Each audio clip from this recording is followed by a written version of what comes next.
Hello, हाँ गंभीर साहब, अरे कहाँ आज हमें फोन कर लिएगा।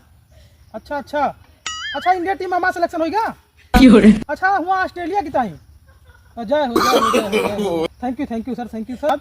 लेकिन गौतम गंभीर साहब ही बता दी जाए कि क्या करे स्थान हमारा सिलेक्शन भा है। अच्छा रविचंद्रन अश्विन के स्थान पर।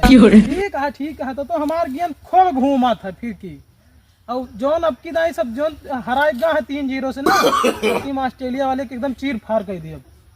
वहाँ सिलेक्शन होएगा बिल्कुल। अच्छा साहब, हाँ नहीं अब की जो हमारी टीम में तो हमारा जो है रोहित शर्मा का तोंद निकल आई है और वो अब खेल वोल नहीं पाते। उनके टीम के कप्तान बनावा तो देखा हम बॉर्डर गवास्कर ट्रॉफी में एकदम चीर फाड़ दिए। हाँ नहीं हम उमरा बगलिया दिए।